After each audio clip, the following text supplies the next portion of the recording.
Good afternoon, everyone. We are Group 5, and our report is all about Tibuli and Mamanwa.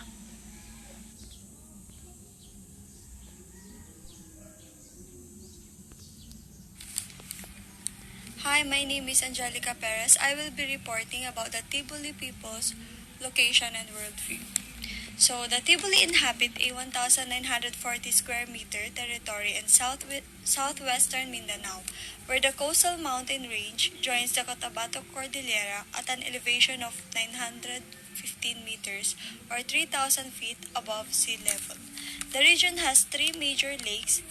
Number one is the Cebu Lake, number two is the Lahit Lake, and the third is the Siluton Lake, which drain off through large waterfalls.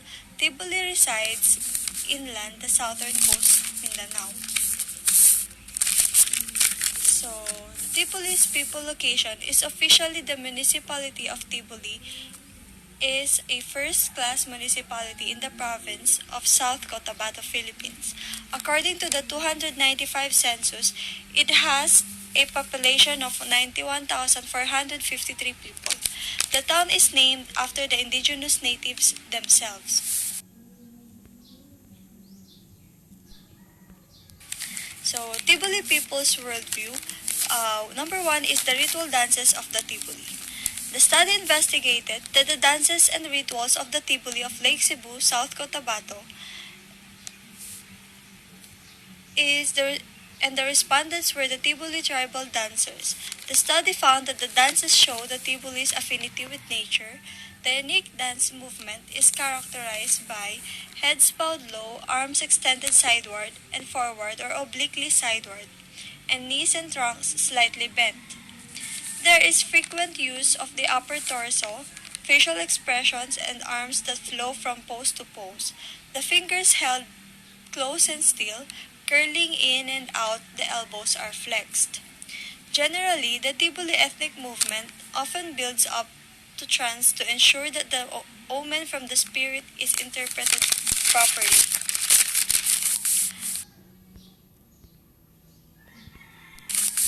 The Tibuli ritual dance is used to appease gods. Number two is solicit good harvest. Number three, seek deliverance from pestilence. Number four is to mark birth, weddings, and death. Number five is prepare for war. Number six is celebrate victories. And number seven is to affirm social unity and identity.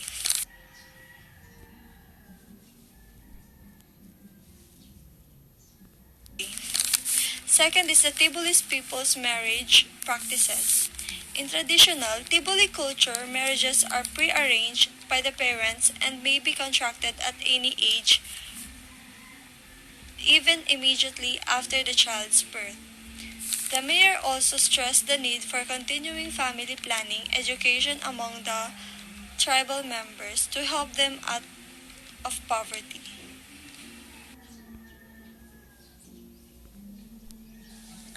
Hi everyone, my name is Kaiselin Kutan. I will discuss about the material culture and social organization about Tibuli. Religion. In Tibuli believes, a spirit or force lives in all objects, animate and inanimate. The Tibuli makes offering including bracelets to the spirit of rivers and forests. Parents will place a sword by sleepings to children to protect them from evil spirit. So, they believe that spirit have a force. It must have to make an offering like bracelets to spirit of rivers and forests. Culture. The Tibuli culture is richly connected with and inspired by nature. Their dances are mimic from action of animals, such as monkeys and birds. The Tibuli have a rich musical culture with a variety of musical instruments, but the Tibuli musics and songs are not meant for entertainment only. Dances. The Tibuli tribe also perform dances during their marriage celebrations, rituals to appease their god Diwata and other spirits. So, the Tibuli have a rich musical culture. Their dances imitate the action of animals like monkeys and birds. The musics and songs are not meant for entertainment of the group of Tibuli.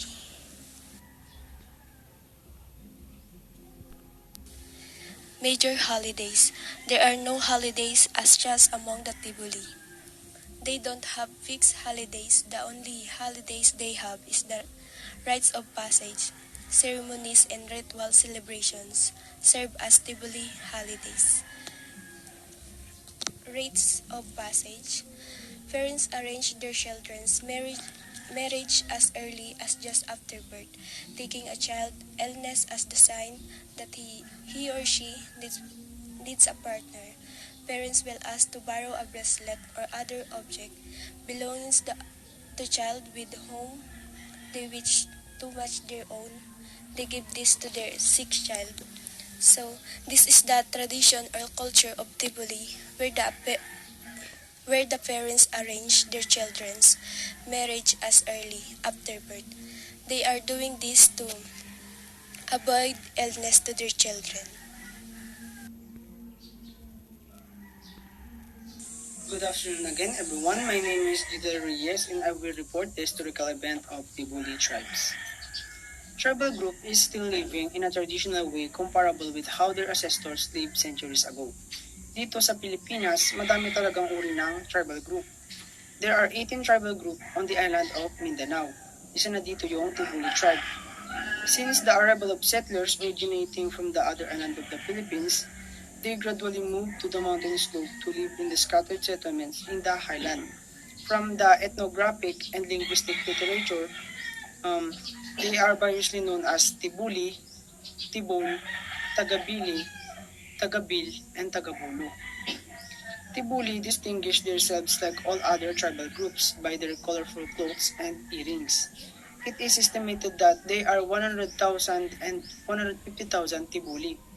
According to their history, sinasabi ng mga Tibuli tribe na yung mga Tibuli daw ay descendants of survivors of a great flood. Kasi noon, may isang Diyosa na nagangalang Diwata, ito yung para nilang God na nagbigay ng babala sa mga tribal groups na may dadating na malakas na pagbaha. Kaso, hindi naniwala yung ibang tribal groups maliban dun sa dalawang couple na sina Lalumi at Labebe. At yung isa pang couple na si Tamfiles at Lakagib. Sila yung naniwala sa Diwata kaya nakinig sila sa sinabi niya na bago dumating yung malakas na pagbaha, sumakay sila sa malaking kawayan kasi ito lang yung tanging paraan para makasurvive sila. Pagkatapos ng malakas na pagbaha, nakasurvive nga yung dalawa. So, yung sinasabi ng story na ito is yung isang pares daw na couple ay yung ninuno o pinagbulan ng mga Tibuli at iba pang mga katutubo o lumad ng Mindanao. At yung mga pangkat din na nagbagong loob sa Islam tulad ng Maguindanao. Yung ikalawang pares naman ng mag-asawa, yun yung naman yung mga pangkat na naging mga Kristiyano. Dagdag ko lang pala doon sa historical event ng mga Tibuli, doon sa kanilang culture and religion. More than 95% of Tibuli people still has their animistic religion. The Spaniard too did not succeed to Christianize the Tibuli during Spanish period. Yung main reason nito kasi yung mga Tibuli is mas naniniwala sila sa mga spirit na naninira sa iba't ibang lugar in the natural environment. For example nito sa spirit sa forest, sa tree, sa water, sa land, and also sa rock. Like other lumad groups in Mindanao, the Tibuli possesses skills that made them adaptable to their new domain. Isa na dito yung brass casting. Kasi yung mga Tibuli, tinatawag din silang makers and performers. Isa na yung brass casting sa mga ginagawa nila. Yung brass casting, ito yung process nila para gumawa ng sarili nilang percussion instrument. Yung pangalan ng instrument nito is higilong. Higilong is a long, slender, and spindle-shaped two-string guitar. Ito yung makita nyo sa PowerPoint, yung hawak ng dalawang babae. Ito yung ginagamit ng mga Tibuli kapag kumakanta sila. Sa pamamagitan ng pagtugtog ng mga Tibuli sa higilong, napapakita nila yung kanilang ideas, emotion, and feelings pagdating sa music. The Tibuli women are very artistic and excellent weavers because abaca is a very abundant raw materials in Lake Cebu. Is hemp are woven in a process called tinalak. Yung tinalak, isa rin to sa mga ipinagmamalaki na product ng mga Tibuli. Gawa to sa abaka na binibitan nila tuwing gaganapin ang Tinalak Festival na may makulay na mga disenyo. A traditional Tibuli house is built on stilts and it's composed of lowo. Yung lowo, ito yung katawan ng bahay tapos sa gitna may space kung saan doon nila ginagawa lahat ng mga activities nila. Doon naman sa economic activity nila, Tibuli are very resourceful farmers. In the past, Tibuli practiced the primitive way of agriculture. Ito yung slash and burn. Slash and burn means that people will clear a part of the forest by cutting the big trees and burning the lower and smaller trees and bushes. After which they use the cleared plots as arable land for some years without any fertilization. Ang unang kinabubuhay kasi ng mga Tibuli noon ay yung pagtatanim ng rice, cassava at yams. Isa yan sa mga importanteng product ng mga Tibuli kasi yung agriculture yun yung source ng kanilang income. Kaya nila pinuputol tsaka sinusunog yung mga puno para may mapagtaniman sila. Pero sa loob ng maraming taon, yung slash and burn ay imposible nang mangyari dahil dun sa intensive activities na ginagawa ng economy as foresting. Para sa mga Tibuli, may maganda at masamang dulot to. Una, hindi makakalbo yung bundok na tinitiran nila. Pero pangalawa, mawawalan sila ng mapapagtaniman ng kinabubuhay nila. Kaya yung mga Tibuli ngayon, is nangingisda na rin sila para may karagdagan silang makakain. Tsaka ngayon madami naman ng batas na pinapatupad patungkol sa mga karapatan ng indigenous people. Kaya hindi na sila mahirapang maghanap buhay pa.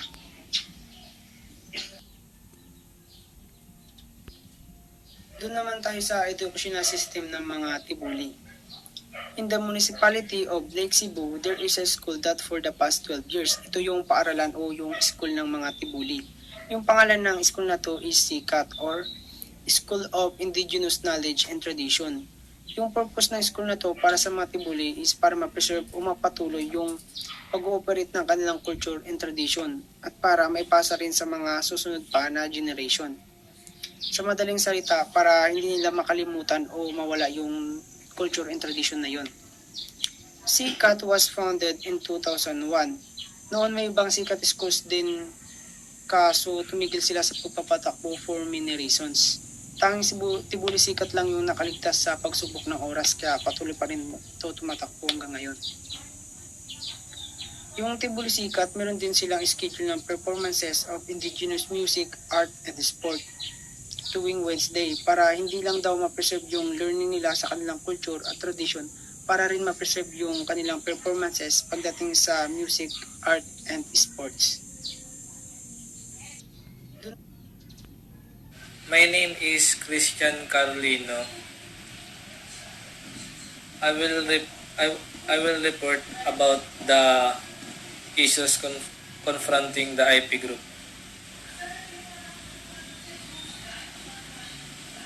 Issues.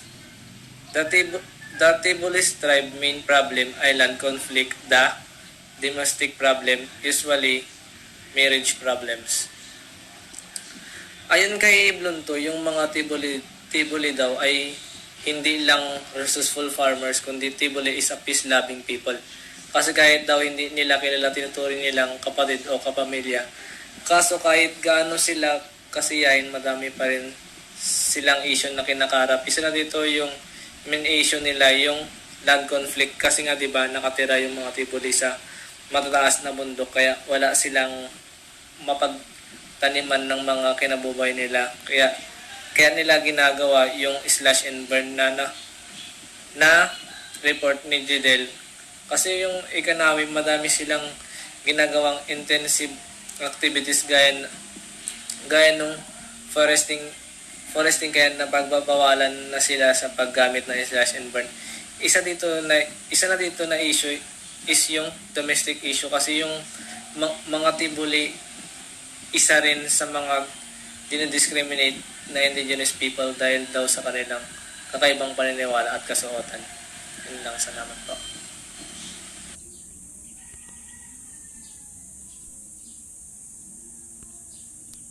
My name is Teddy John M. Doctor, and I will be the one who's going to report about the location and issues confronting about the Mamanwa tribe. Location. Mamanwa tribe can be found in Agusan del Norte, Surigao del Norte, Surigao del Sur, Panawan Island, and in the mountains of southern Leyte. The issues of confronting about Mamanwa tribes are the cultural change, conflicting interests, control struggle, unstable peace and order, forest degradation, and hopes on mineral extraction. The cultural change, the weakening of traditional knowledge and governance mechanisms may lead to Mamanwa Manobo disappearance. Mamanwa Manobo has persisted this for so long because of their respect for natural and unseen forces, dwindling pride for their own culture due to discrimination and overwhelming external influences may eventually lead to its disappearance. Conflicting interests. There are conflicts among tribal leaders that are taking their toll on the integrity of the MMADMC 134. Rumors of questionable transactions regarding the use of organizational funds have resulted into the waning of trust of some IPO members. If the status continues, the IPO might fall into self-ruin and delay development and conservation efforts. Control struggles. An armed and locally feared migrant has stepped up as a community leader in Santiago. He is now also in control of the resources in and around the sitio Kabururao. The Mamanwa Manobo leaders in the area have initiated diplomatic and legal ways to resolve this. Unstable peace and orders. There are violent encounters between Philippine military forces and armed rebel groups continue to wreak havoc on the community's day-to-day activities. This has serious implications on the implementation of CCP in the said part of ancestral domain. Many times, upland Kicharao, barangays are forced to temporarily seek shelter. Forest degradation. Timber poaching and indiscriminate slash and burn farming are the main causes of forest degradation in the ancestral domain. However, forms of legal and logging such as CBFMA may also be a threat if proper monitoring is not applied.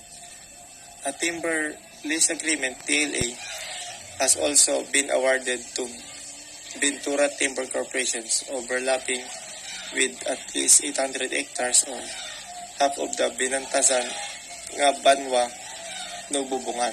Siltation and more destructive flooding in rivers such as Asiga have been observed by the Mamanwa Manobo tribe.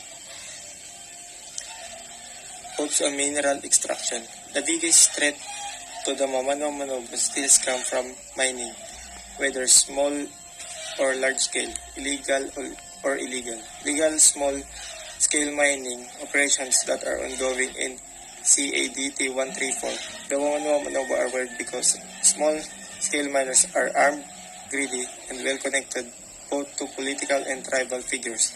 The ANRMDB Region 8 has, however, promised to exclude the Mamanwa Manobo from all kinds of mining applications and operations. In the long run, if all applications are approved, what will be left to the Mamanwa tribe may be closer to nothing than anything.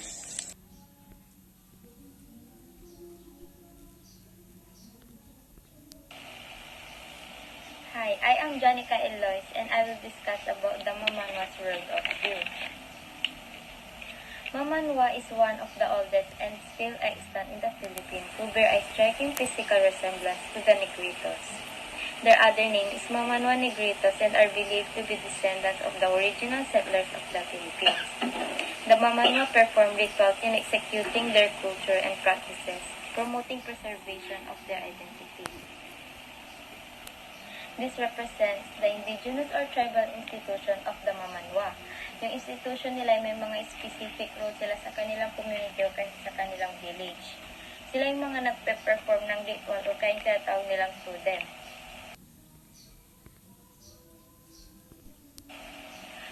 tribal institution, dapula. Ang role ng dapula ay chieftain or village chief. Ang dapula nila ay siya the most respected institution in the Mamanwa society. Ina-expect din ng dapula siya yung pinaka-trustworthy sa kanilang village at saka dapat na master niya din ang oral lore at saka ang customary law of the village nila. Rituals to be performed. Peacemaking ritual. This ritual is performed by dapula. Peacemaking is very important in maintaining the social order of society, such as indigenous or cultural minorities. Chants to them performed. To them of dapula. Next is bailanon. Ang role ng bailanon ay shaman or diviner. The bailanon is their community diviner or shaman in the Mamanwa. He is also a healer and expert in the village community practices, rituals, and customary norms or laws. Naniniwala din sila na kapag bailanon ka, ibig sabihin diwatang pumili sa'yo. Rituals to be performed, creative rituals such as kahimunan, pangapong, pangotob, hatyadi, pangapong. Sa next slide, i-discuss natin kung ano yung mga rituals na yan. Chants to them perform, to them of bailanon. Tribal institution bagani. Ang role ng bagani ay warrior or village protector. It serves as the protector of the village in case of conflict with the neighboring community. Sila yung nag-protect sa kanilang village kung sakaling may problema o kaya may gulo na nangyari sa kabilang community. Individual or young mamanwa can be a bagani by tutorship or training of an expert or elder bagani. Mayroon dalawang types ng bagani. Bagani malinawon at saka bagani maabiahon. Rituals to be performed. The bagani war dance. Chants performed to them of the bagani. Pupungan nan malaaser, pupung nan maalas. Ang role nila ay Council of Elders. The Council of Elders serve as an advisor to the dapula in matters of day-to-day governance of the village. The Council of Elders is composed both by male and female elders of the village. Meron silang tinatawag na chairperson na leader ng kanilang grupo. Rituals to be performed, panawagtag ritual, chants performed to them of Mapalaw.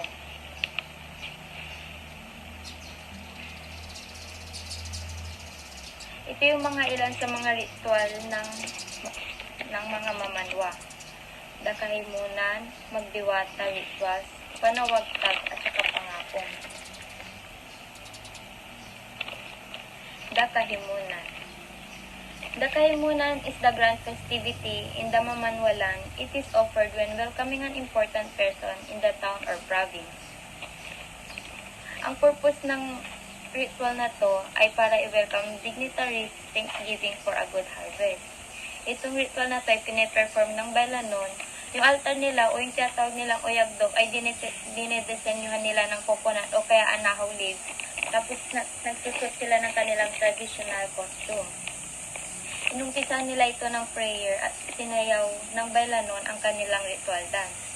Nagpapatay din sila ng 3 baboy at siniserve nila sa kanilang oyagdok o altar as their major offering. Tapos i-announce na ng bailanon ang bisita at winelcome ng community ang kanilang bisita habang sinasayaw ang pag-abi-abi sa bisita. Yung ceremony ay nagtagal ng mahigit 3 oras. Damagdiwata.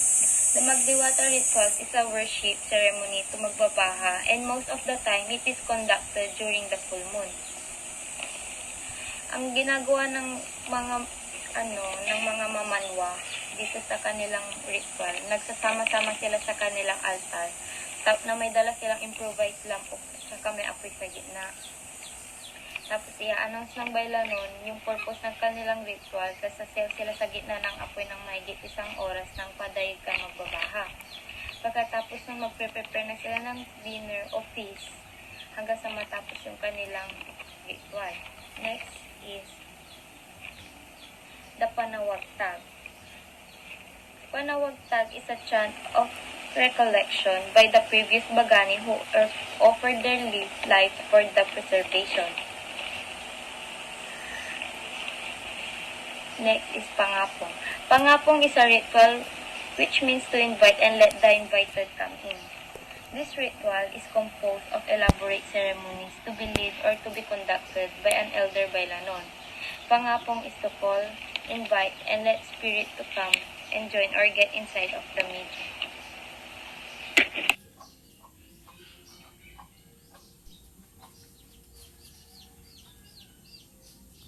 My name is Edsele Martinez. My topic today is historical events about Mamanwa. According to Dr. Kicho Muto, the existence of Mamanwa dates back some 50,000 years ago, making this group the oldest in the country. Mamanwa are the first Surigao. The Mamanwa are the oldest indigenous people in the Philippines. Muto said to be older than Negritos. It is postulated that the Mamanwa are derived from the central Puerto-Malay population of Pleistocene Sandalan, from which Negritos also evolved. It is the reason the Bausan and Amilda considered them as a national treasure because they contributed to the early formation of the Filipino. There are scholars who had writing concerning the ethnography of the Mamanwa. Thank you.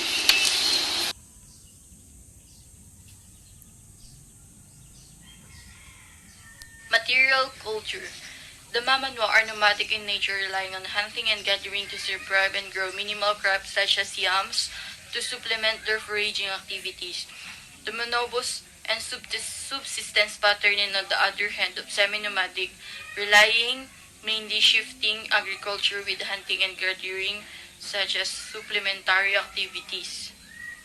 The Mamanwa language is a central Philippines language spoken by the Mamanwa people. It is spoken in the provinces of Agusan del Norte and Surigao del Norte and the Lake Mainit area of the Mindanao, Philippines. It had 5,000 speakers in 1990. The Mamanwa are rich in repertoires of material and non-material culture, which is a part of national heritage. And the lifeway ng Mamanwa is founded on the slash and burn cultivation of small patches and minimal wet rice agriculture. And yung Mamanwa isa rin sa surviving oldest ethnic, unique and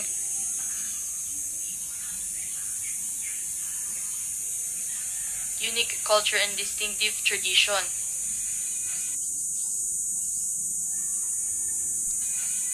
Social organization. The Mamanwa, just like the other Negrito groups of the Philippines, originates from the first human inhabitants to reach the Philippines on foot as far as 50,000 years ago. They are among the first and true of origins of the Philippines, and together with the other similar asteroids population, they represent a specific race of Homo sapiens, native of the Indo-Malaysian archipelago. The coexistence of tribe area, their frequent interaction have resulted in intermarriage between the two tribes, which has not only integrated their bloodlines but also their socio-political system, religious practices, and cultural beliefs. Thank you.